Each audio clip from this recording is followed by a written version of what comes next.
주일 오후 요한계시록 1장 9절 말씀을 함께 생각해 보도록 하겠습니다. 요한계시록 1장 9절입니다. 한 목소리 함께 읽겠습니다. 나 요한은 너희 형제요 예수의 환난과 나라와 참음에 동참하는 자라. 하나님 말씀과 예수를 증언하였으므로 말미암아 바모라는 섬에 있었더니. 아멘. 요한계시록은 독특한 성격의 책입니다. 하나님 말씀이죠. 문학적 장르로 치면 서신서 형태를 가지고 있어요. 그래서 우리가 쭉 살펴본 지난 수요일 금요일 주로 살펴본 요한계시록 1장 1절부터 8절까지는 이 편지의 서원에 해당하는 누가 편지를 썼고 독자가 누구고 그다음에 그들을 향한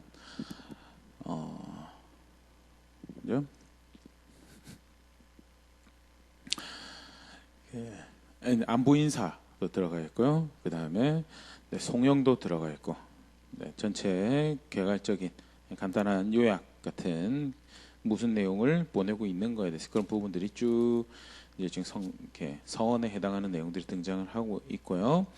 또 동시에 묵시적 성격을 해서 이제 요한계시록 표현이 그렇죠. 벌어질 일들에 대한 장차 될 일들을 기록하고 있다.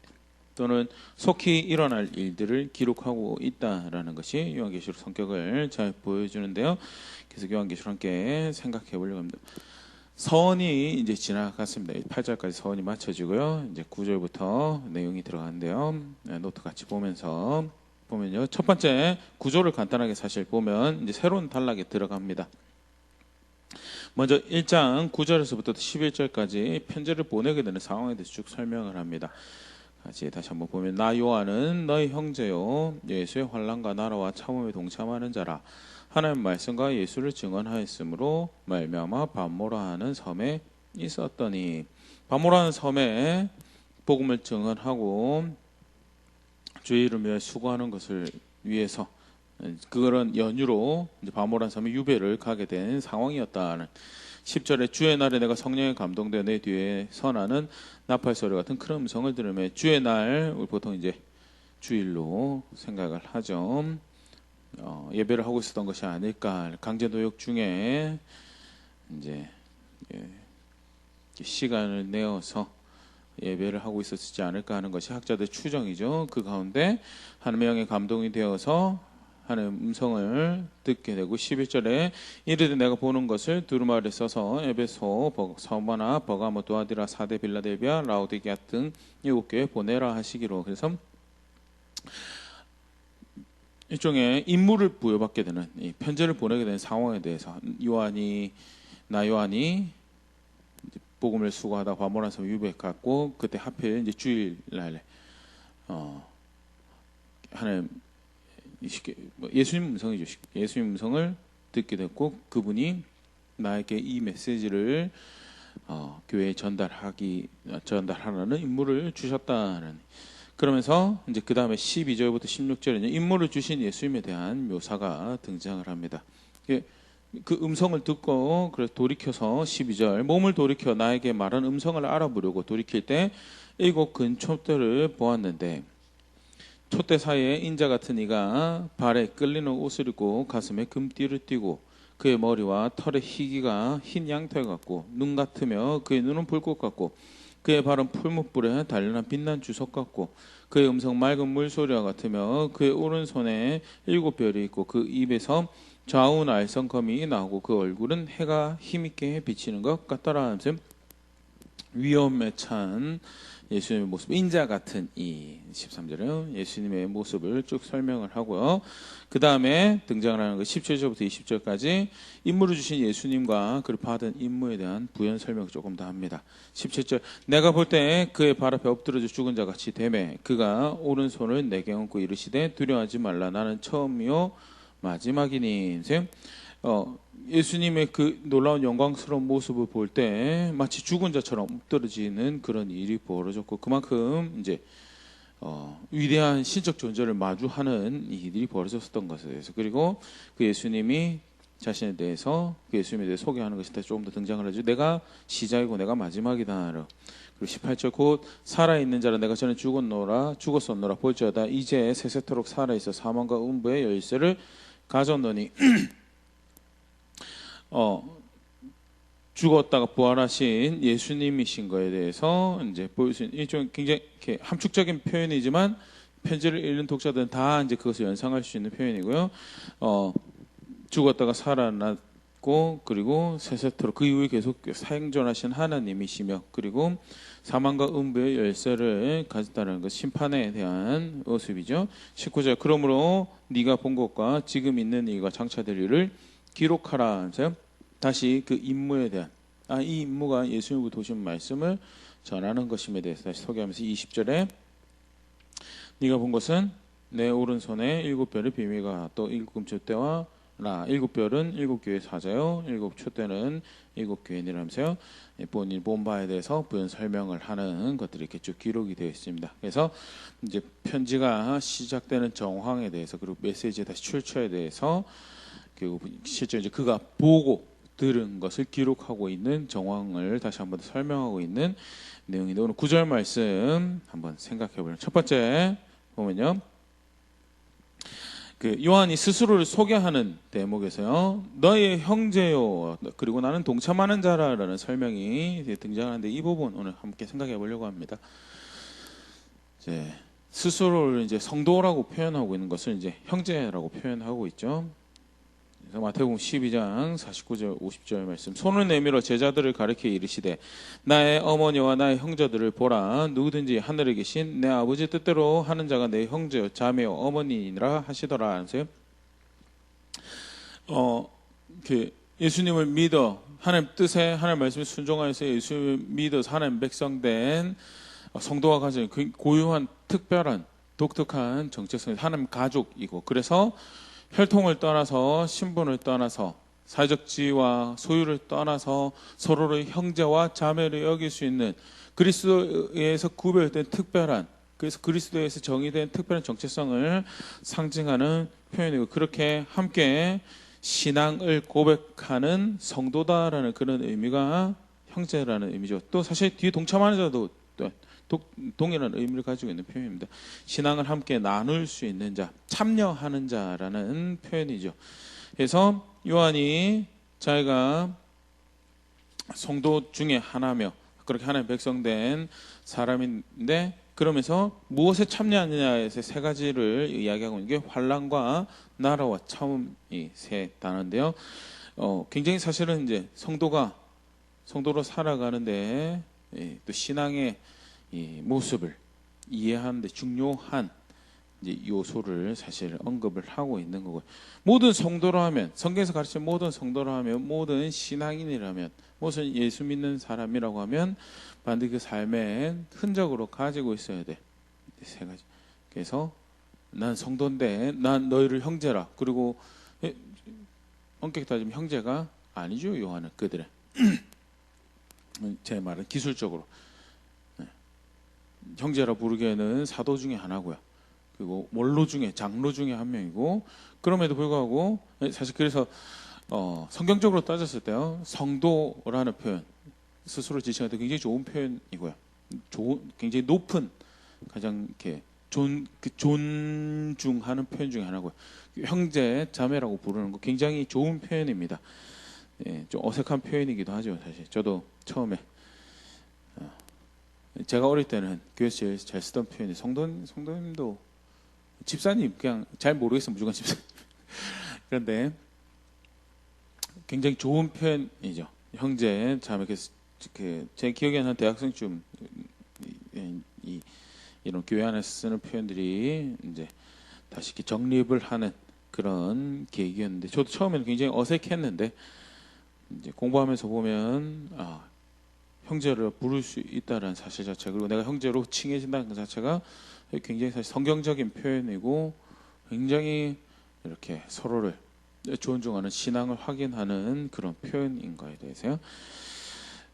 이렇게 요한이 스스로 그렇게 표현하고 있는 부분 같이 볼 수 있으면 좋겠고 두 번째 이제 이야기한 형제면서 동참하는 자가 가지고 있는 세 가지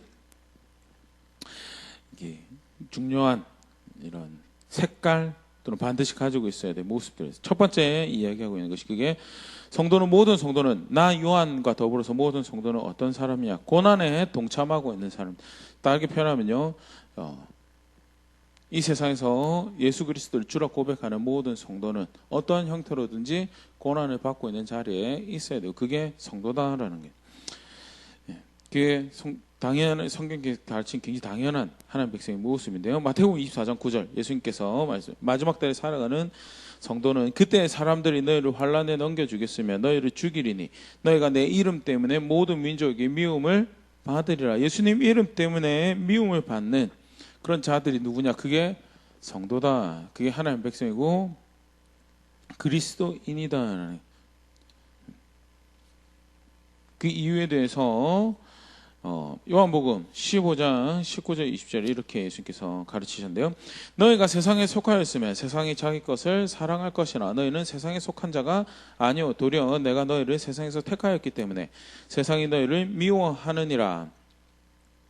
세상에 속하였으면 세상에 속한 한 사람으로 세상의 기준을, 세상의 질서를, 세상의 법을, 세상에서 아름답다는 것을 아름답다고, 세상에서 좋다고 하는 것을 좋다고, 세상에서 미련하다고 하는 것을 미련하고, 어리석다라고 하는 거기에 충분히 동의하고 거기에 가치를 부여하고 그렇게 살아가는, 세상의 하나로 살아가는 그런 존재였으면 세상에서 사랑받았을 것이다.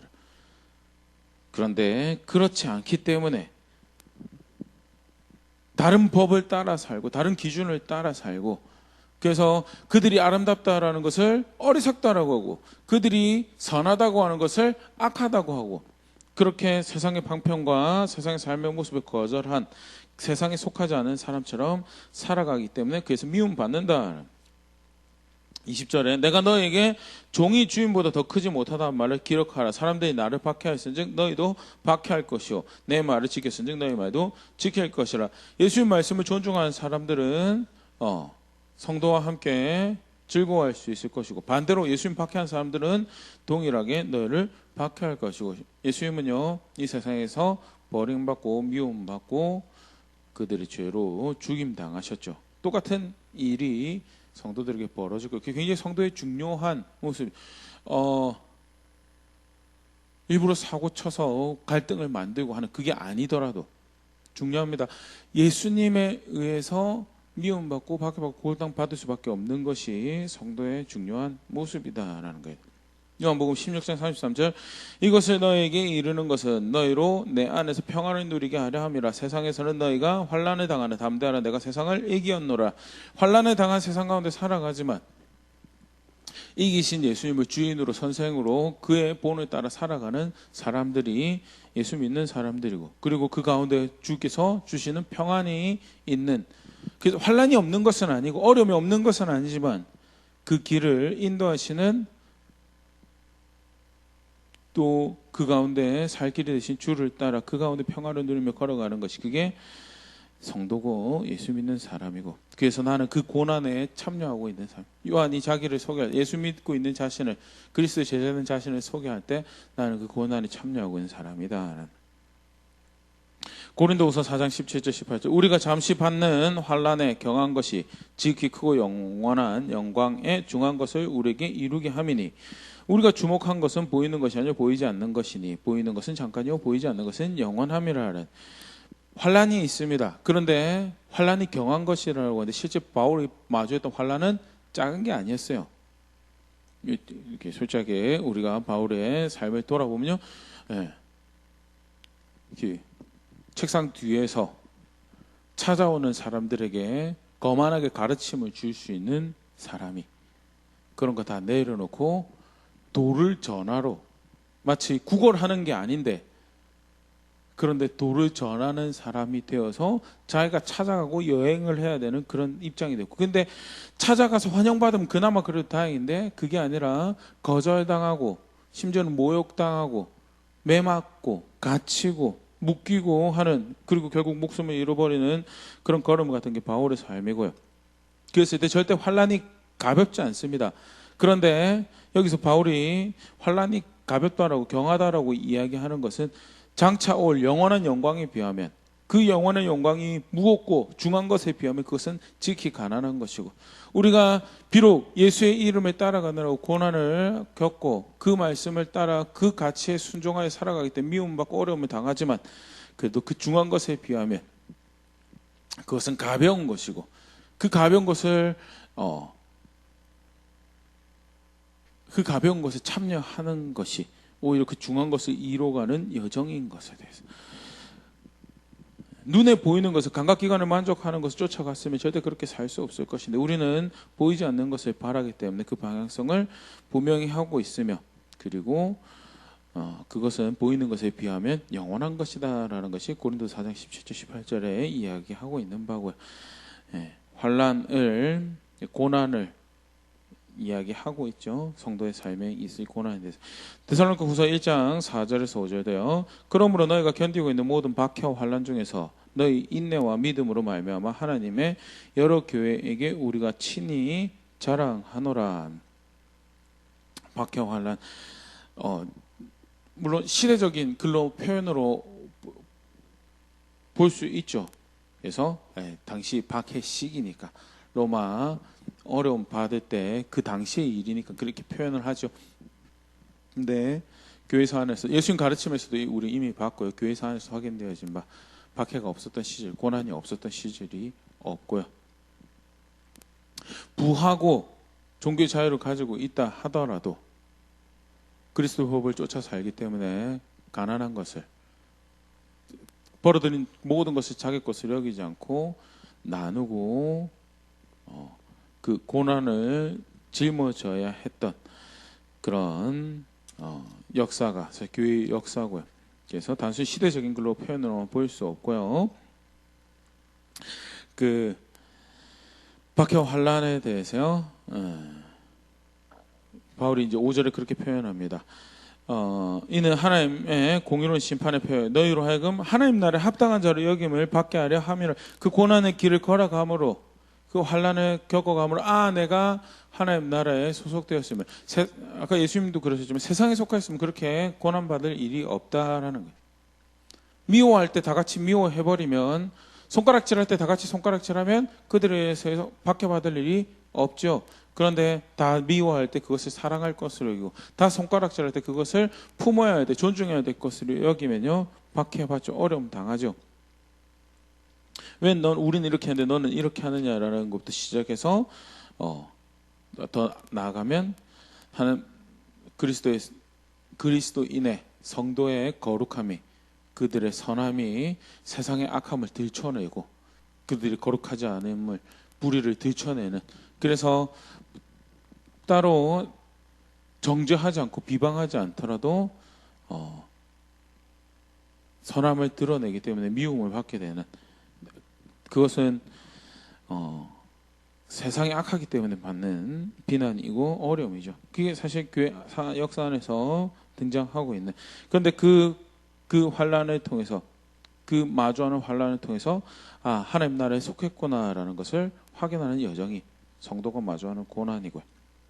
그래서 이렇게 표현합니다. 그 나라를 위하여 너희가 또한 고난을 받느니라. 그래서 그리스도를 믿어, 예수님 믿어서 그리스도에 속해 있고 하나님 백성이다라고 여겨지면 반드시 존재하는 것이 고난이고요. 그래서 요한은 자기 자신을 성도라고, 함께 믿음을 나누고 신앙을 나누는 형제라고 소개하고 있는 것이, 나는 너희와 마찬가지로 고난에 동참하는 자다라는. 두 번째, 요한이 이야기하고 있는 것이 나라에 동참하는 것입니다. 나라에 동참하는 것은 성경에 하나님 나라에 대해서 이야기할 때 크게 두 가지로 이야기를 하죠. 이미 임한 하나님 나라에 동참하는 것, 다음에 완성될 하나님 나라에 동참하는 것. 그래서 현재 하나님 나라의 삶을 걸어가는, 예수를 믿어서 그 그리스도를 주인 삼고 왕 삼아서 그의 법을 따라 살아가는, 그래서 그 나라에 동참하는, 어떻게 보면 뗄 수가 없는, 근데 분명한 특징적인 것이 환난, 고난이 있고, 그 다음에 특징적인 게 그 나라에 동참하는. 누가복음 11장 20절, 이미 임하신, 그리스도를 통해서 이미 임하신 하나님 나라에 대해서, 그러나 내가 만일 하나님의 손을 힘입어 귀신을 쫓아낸다면 하나님 나라가 이미 너에게 임하였느니라. 예수님의 오심을 통해서 하나님 나라가 이미 이 땅에 선포되었고, 그 십자가 부활을 통해서 실제적인 하나님 통치가 이 땅에서 펼쳐가죠. 하나님 영이 실제 그런 사역을 우리 가운데 행하시고 계시고요. 비록 완성될 하나님 나라에 비하면 완전하지 않은 것이지만 그래도 그 선언되어진 그리스도 통해서 선언된 하나님 나라는 완전한 하나님 나라인 것이. 그래서 귀신도 쫓겨나고요.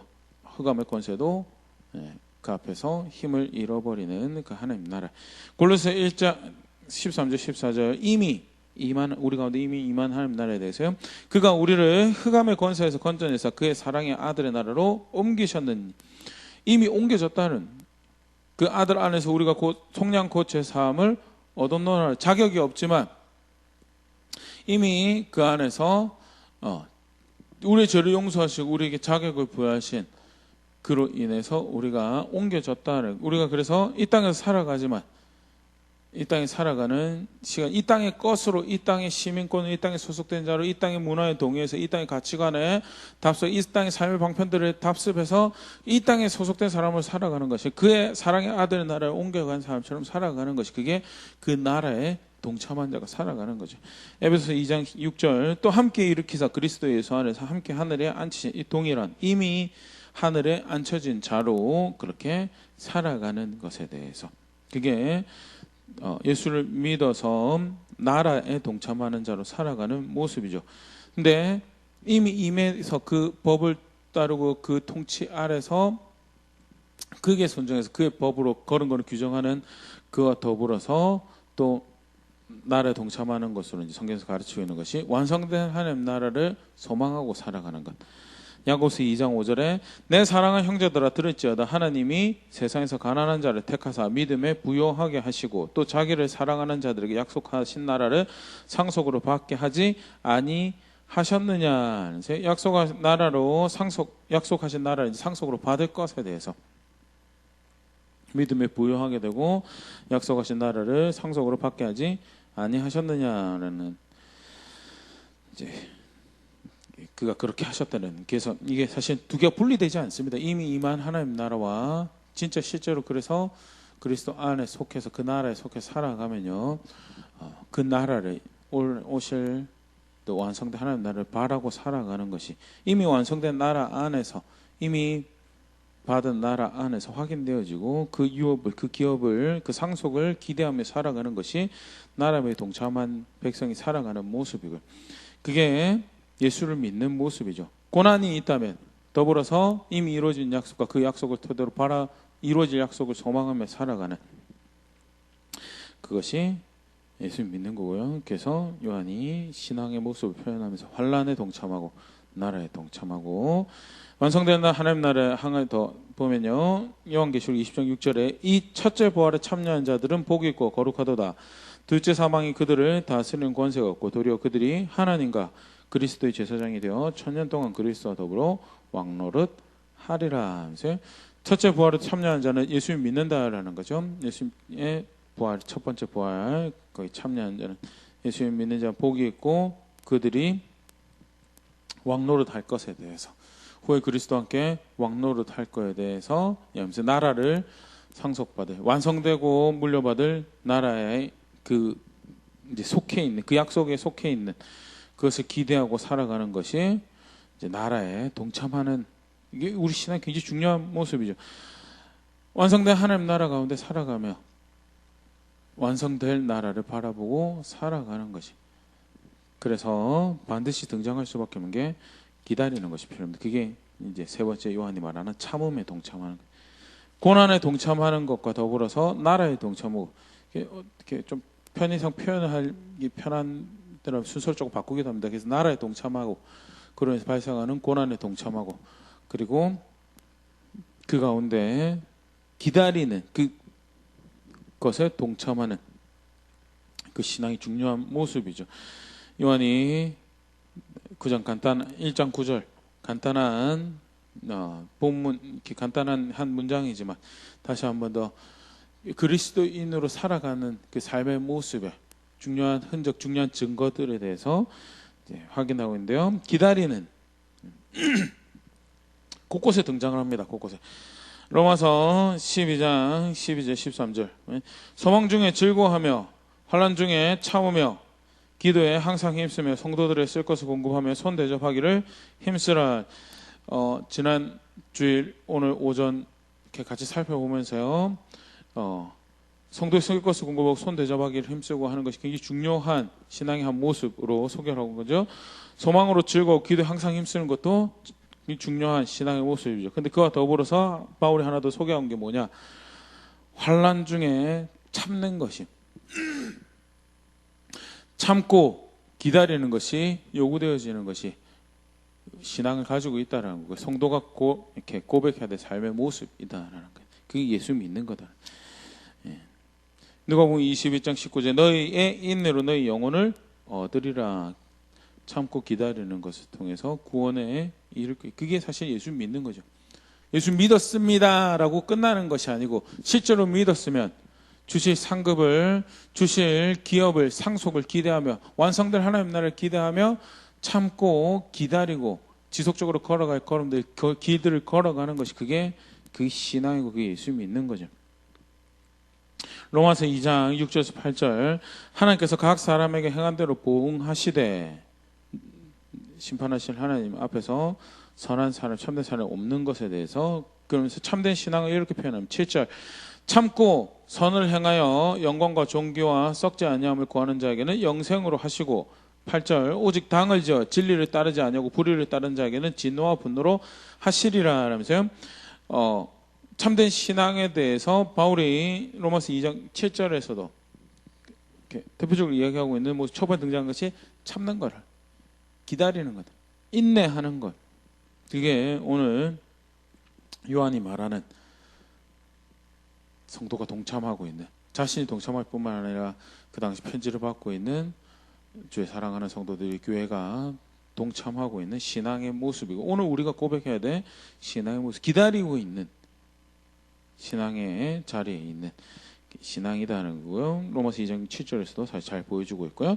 로마서 8장 25절 만일 우리가 보지 못하는 것을 바라면 참음으로 기다릴지니라. 당장 눈앞에 보이는 것이 아니게 참음으로 기다려야 되는 거예요. 그래서 그게 신앙의 중요한 한 모습. 그게 예수님을 아는 모습이고 하나님을 아는 모습. 영원한 생명, 그 안에 영원한 생명을 아는 모습. 그 십자가 부활이 나를 향한 소망의 복음인 하나님 말씀인 것을 아는 사람의 모습이죠. 그래서 참는 것이, 기다리는 것이 언제까지 기다려? 그것이 완성될 때까지. 그 히브리서 12장 그 속칭 믿음장이라고 그러죠. 기다리는 신앙의 모습이 반복돼서 등장을 합니다. 특히 믿음의 조상들에 오는 아브라함, 이삭, 야곱 다 기다리던 신앙을 하는 모습이 완성을 기다리는데 어디서 기다리냐? 예. 그 지키라고 온 땅에서 기다리는 거죠.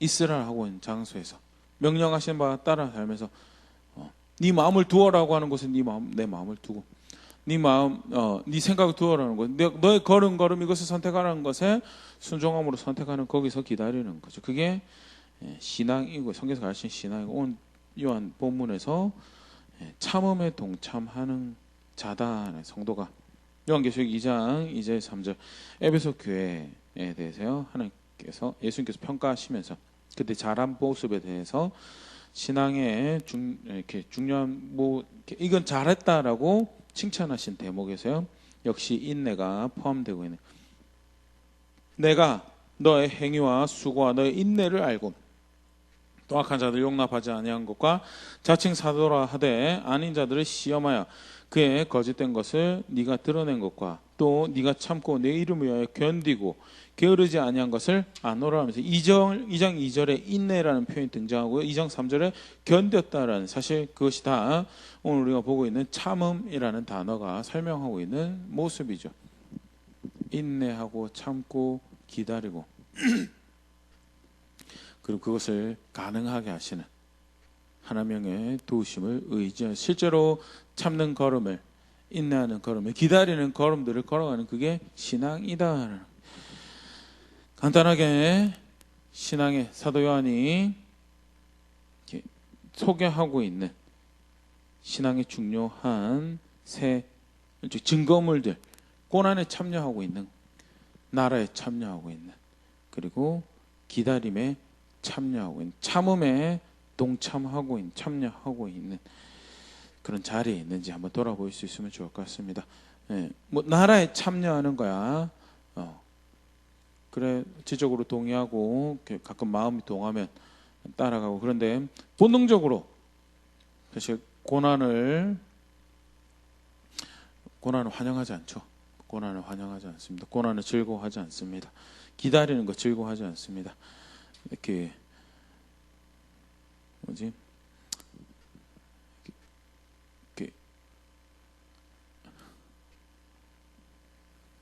한국에 이렇게 앞선 일종의 이렇게 잘 이렇게 만들어진 편의 시설들, 또 이번에 그 질병 검사하는 뭐 드라이브스루 같은 그런 모습들 보면서 정말 경이롭다, 잘한다, 이렇게 잘 개발되어져 있구나.